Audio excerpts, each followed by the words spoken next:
What is going on, everyone? And in this video, I'll be giving my UFC 267 main card predictions for the upcoming event taking place this Saturday, October 30th, 2021. Solid main card. Really looking forward to it. Fights start early. Always a plus. We're going to see a lot of action in this one. So free pay-per-view if you have ESPN Plus. Gotta love it. Let's get right into it, man. So Magomed Ankalov coming into this fight, taking on Volkan Oezmir, and I believe these odds are a little bit behind or whatever, but I'm still going to read them. 15-1 Magomed Ankalov, minus 700. 90% of the people are picking him. He'll be taking on Volkan Oezmir coming with this fight. 17-5 plus 500. 10% of the people are picking him. Ankalov's going to be the more technical fighter. He's going to be the one that's going to have more tools to win. I think he has the wrestling advantage. He's going to push against the fence. He's going to try to grapple with Oezmir. More than enough if he's able to grapple with Oezmir. If he can stay away from the KO power of Oezmir, I think if he goes for those big KOs, he starts to gas out a little. That's when you see Ankalov kind of take over this fight. But Ankalov has to survive that initial onslaught, because we've seen Oezmir, even his last fight against Prochazka, he was doing fairly well. He was landing some big strikes on Prochazka in that fight, but then he slowed down, he started getting tagged up, and that's when he lost the fight. Same thing here, though. Ankalov's got to fight, keep a distance, hit him with those distance strikes, hit him with the leg kicks, piece him up, don't just look for big shots. Oezmir does his best work when he's in close. If he's going to get in close and he's going to start landing bombs on Ankalov's going to shoot in for a takedown. We'll have to see what happens from there. But I think overall, Ankalov can kind of keep this fight. It may not be the best fight in the world. May not be the most exciting fight. But he'll fight technical, and he'll get this one down. So I'm going to go Magomed Ankalov to defeat Volkan Oezmir. I'm taking a win by decision. And move on into the next fight. I think this is obviously going to be one, if not the most, for the casuals at least, the people that are watching, see what Chimaev is going to look like in this fight. Coming off of the COVID near-death experience, essentially, we don't really know what we're going to get. We don't know how that's affected him mentally, body-wise. We're assuming, if his team let him go into this fight, he must be good. So I'm just going to wish the best for him, and I hope that, if anything, he's gotten better somehow going through all that. So it'd suck to see him come out and then not really look himself anymore, and then it kind of be over, because he is, I guess we have to see, a top prospect in this whole in the whole UFC, but in this division specifically, in the welterweight division, coming out there just knocking people out. And we saw what Meerschaert did in this last fight, and Chimaev just made that shit. He cleaned him out, man. He shot him one time, he hit him one time, nasty KO power, put him down, and that's about it. And then you go see Meerschaert. Meerschaert's not bad. It's just Chimaev might be that good. So for Li Jingliang, we know what we're going to get from him. The Leech. He's one of these guys, hard to knock out, hard to keep down. So if Chimaev's going to win this fight, I feel like it might be more through grappling, snaking on him, backpacking him, eventually taking him out. Because it's going to be really hard. If Chimaev goes out here and just one-shots Jingliang, I would be more impressed by that than if he takes him down and wrestles with him. If Chimaev is able here to just destroy Jingliang, but Jingliang is going to be able to create some sort of violence. He's got to create some sort of chaos. He's got to create violence. He's got to get in there. He's got to land these big hooks. He's got to be like, look, you're not going to just run through me. But that's so much to ask for, right? Because we don't know what we're going to get from Chimaev. And if Chimaev looks better than what he looked like in his last fight, this dude's going to go out here and just dominate this fight, I think. And it's the perfect opponent to kind of get under your belt, right? Because you can go in there and say, look, I beat one of these tough guys. I'm ready for the next level.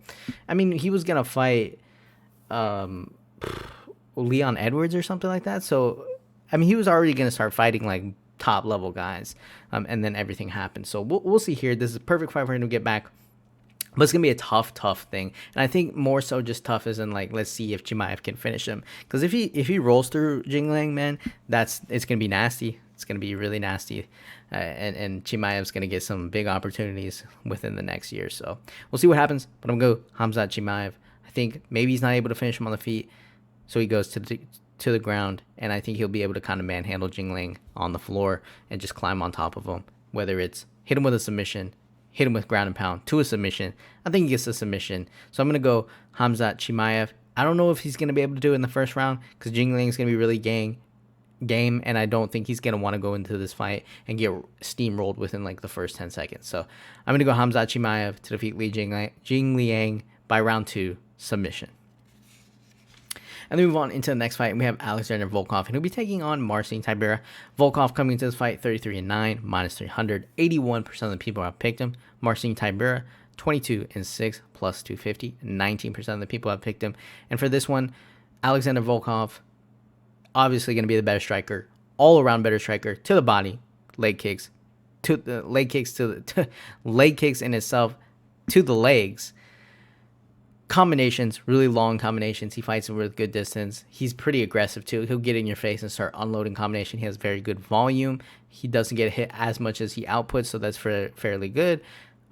He fights long, good pressure. He needs to mix it up, and I think he's just going to be the better striker in this fight. Now, obviously, Tybura probably will be the better grappler, but with that being said, we look at Tybura's last fight, and he was fighting Walt Harris, and Walt Harris pretty much gave that fight away. It wasn't necessarily like Tybura was winning that fight from the jump or anything like that. Walt Harris had him finished, gassed out like he's done, and he threw that fight. I mean, that's all it is. So I wouldn't really give too much credit for Tybura outside of just that Tybura was able to capitalize on Walt Harris making a mistake. Volkov has pretty solid takedown defense.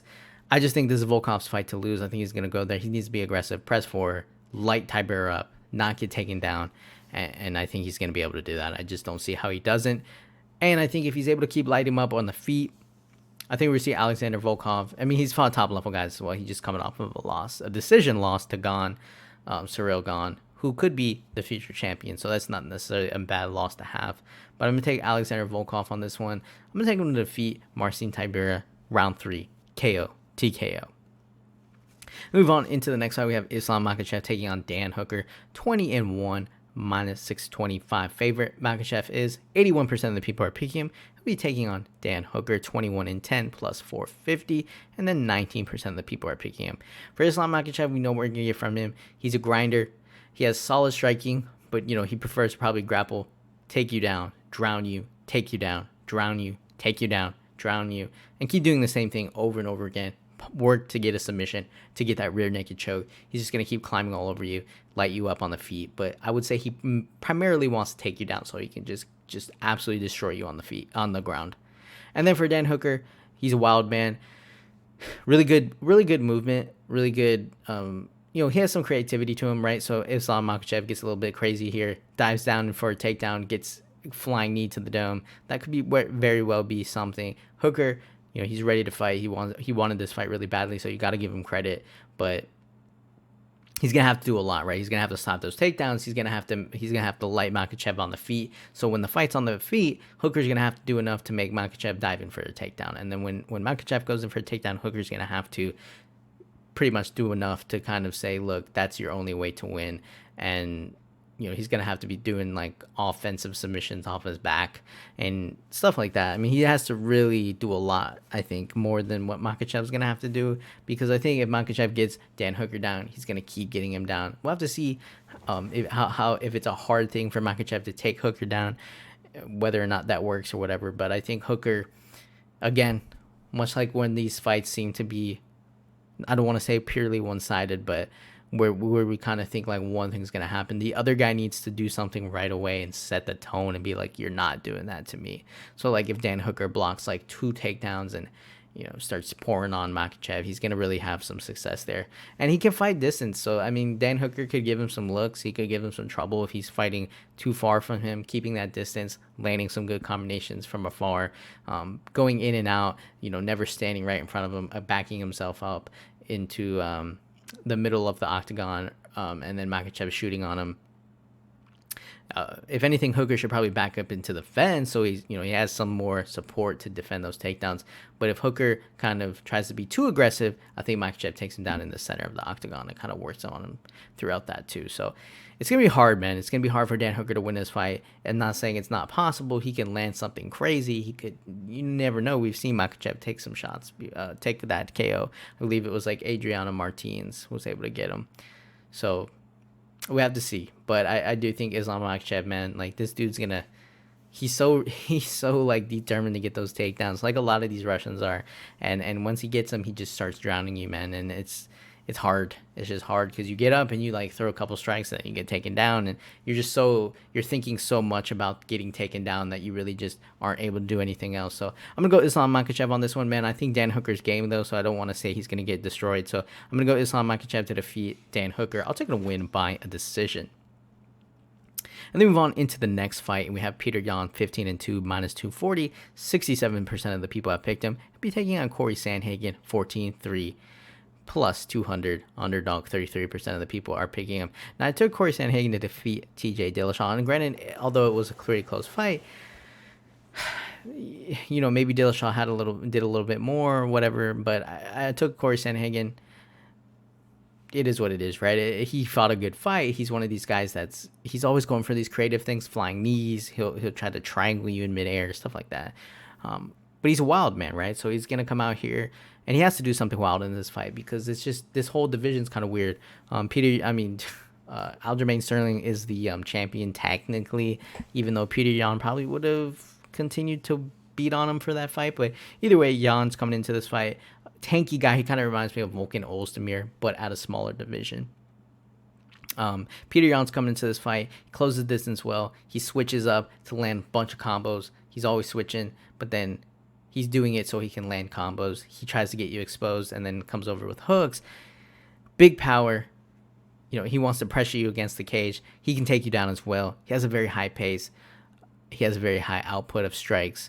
He's going to get in your face, right? So Cory Sandhagen's probably not going to want to get in his face, but at the same time, he's game. But I think more so Cory Sandhagen's going to want to keep the distance, kind of do his flying stuff, see what he can do there. But I wouldn't recommend getting stuck on the bottom of Peter Yan if he has an opportunity. I think Sandhagen needs to bounce around, switch those stances, pop in and out, land some good shots, go for those crazy moves, see what he can do there. But he needs to stay aggressive.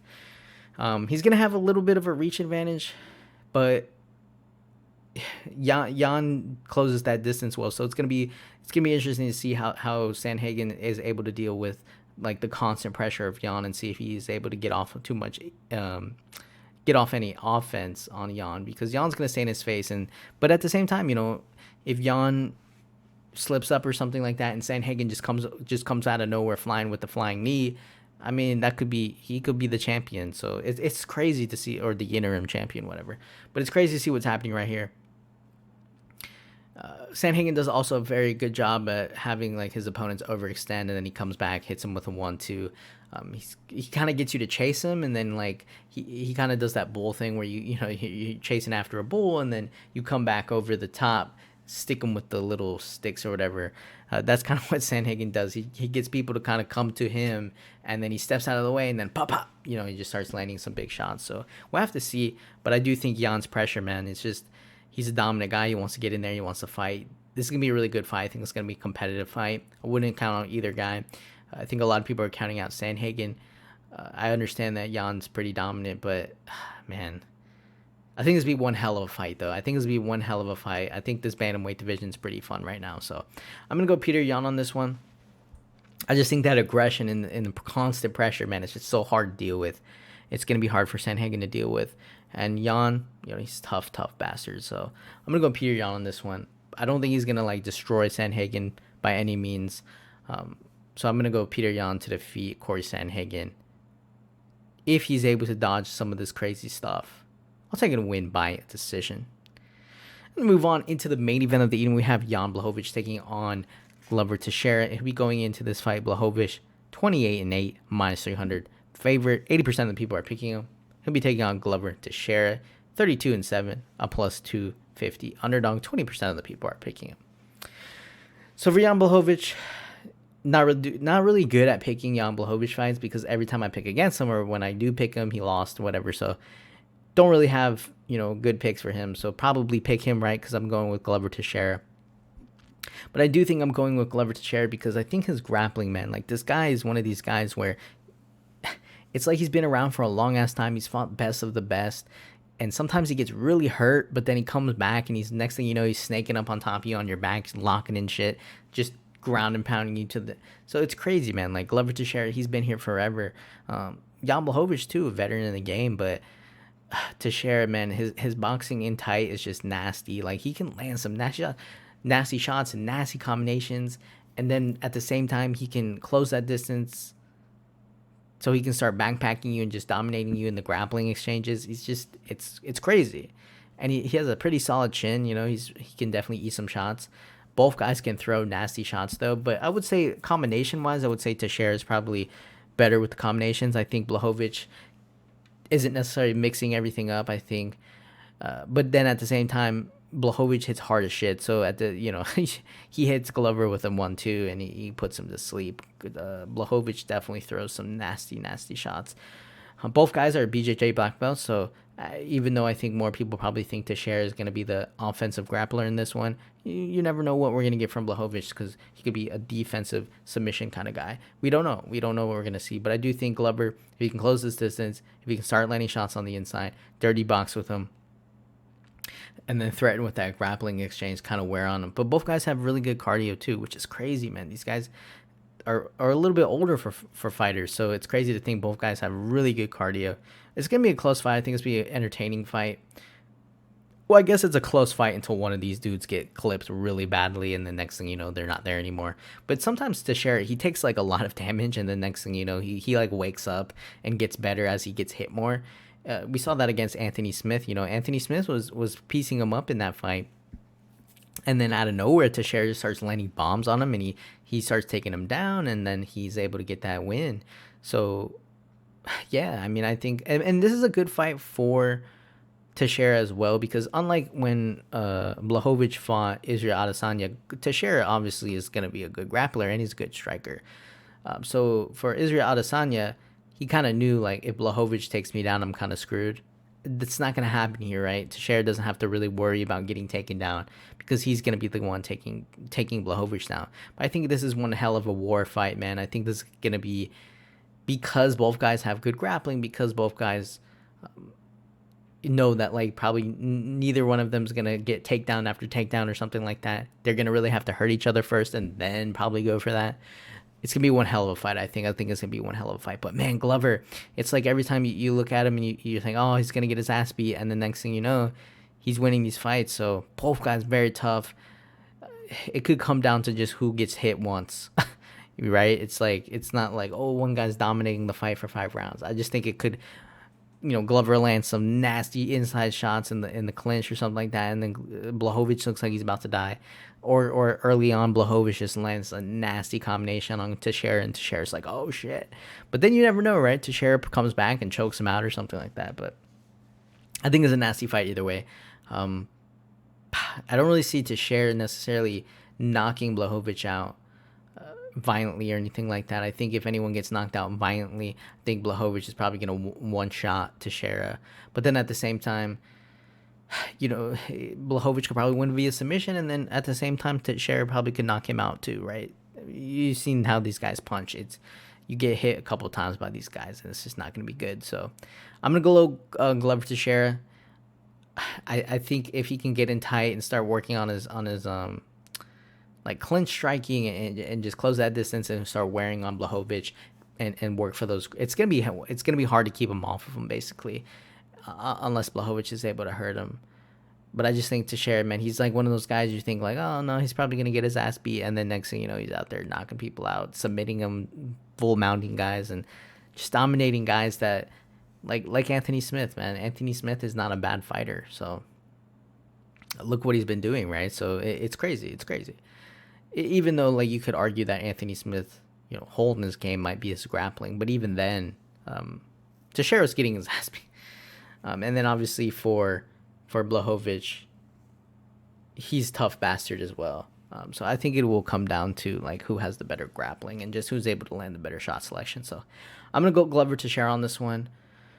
Oh, man, I think it's going to be a war. So I'm going to go Glover Teixeira to defeat Jan Błachowicz. I'm going to take him to win by a decision. Thank you guys for watching. Hit the like button. Hit the subscribe button if you want to. Leave your comments down below. Tell me who you're picking, and I'll feature it, if you're right, in the next video, at the beginning of the next video. Thank you guys for watching, and I'll see you guys next week.